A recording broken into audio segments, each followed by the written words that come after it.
सोचो, एक कपड़े की सी दिखने वाली डॉल जो दिखने में बिल्कुल मासूम लगती है, 50 साल तक एक पवित्र कांच के केस में बंद रही। उस पर होली वाटर छिड़का गया, प्रार्थनाएं की गईं, मंत्र पढ़े गए और उसे सील कर दिया गया ताकि उसकी कथित नेगेटिव ऊर्जा बाहर ना आ सके। लेकिन अब 2025 में अचानक खबर आती है कि उसका श्राप फिर लौट आया है।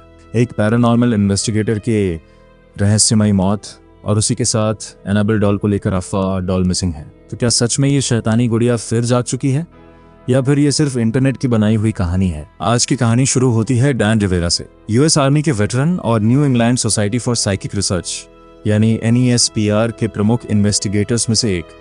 वही संस्था जिसकी स्थापना एड और लॉरेन वॉरेन ने 1952 में की थी।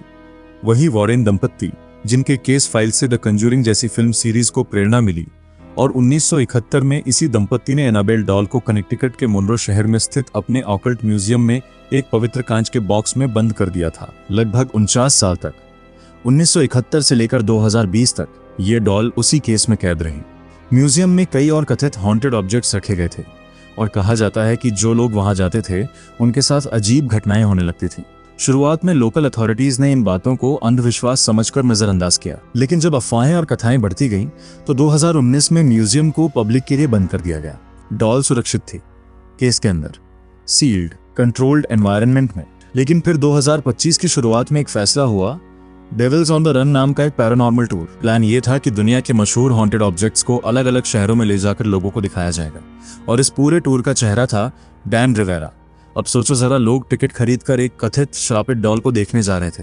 हजारों की भीड़, सेल्फी, वीडियो, एक्साइटमेंट, जैसे कोई फिल्म स्टार आया हो। और मैं सच में सोचता हूँ, जब किसी चीज को मनहूस, खतरनाक, डेमोनिक कहा जाता है तो उसे देखने जाने का लॉजिक क्या है? खैर, डॉल हर शहर में अपने पवित्र कांच के केस में ही रखी गई।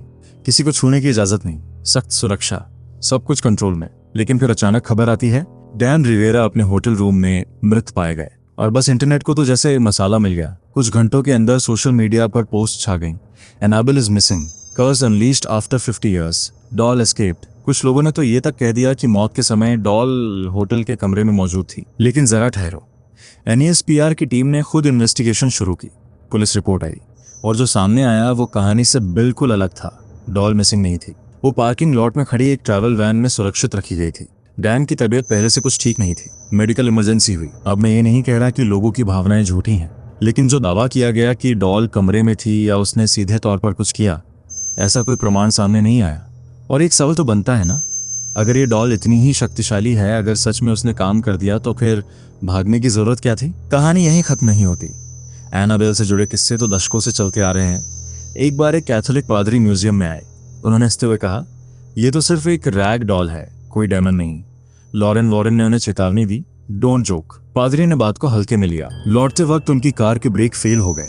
बाद में उन्होंने कहा कि उन्हें महसूस हुआ जैसे कार में कोई नेगेटिव प्रेजेंस थी। अब सच क्या है? कोइंसिडेंस, मैकेनिकल फेलियर या कहानी को और डरावना बनाने की कोशिश? इसी तरह एक और घटना, एक कपल म्यूजियम में आया। लड़का बार बार केस के पास जाकर चैलेंज कर रहा था, अगर तुम असली हो तो कुछ करके दिखाओ।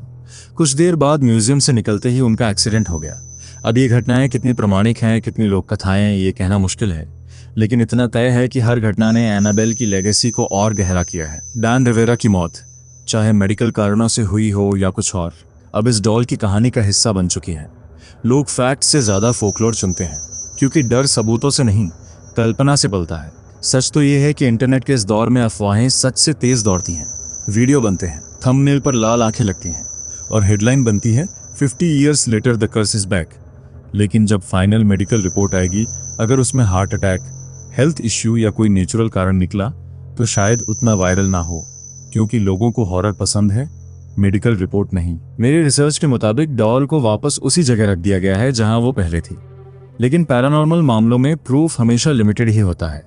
तो अब सवाल तुमसे है, क्या सच में ये सिर्फ एक कपड़े की डॉल है या फिर डर की ऐसी प्रतीक जिसे लोग खुद जिंदा रखते हैं? कमेंट में जरूर बताना, क्या तुम्हें लगता है कि एनाबेल का श्राप सच में लौटा है या ये सिर्फ हमारी बनाई हुई कहानी है? क्योंकि कभी कभी असली ताकत डॉल में नहीं, हमारी सोच में होती है।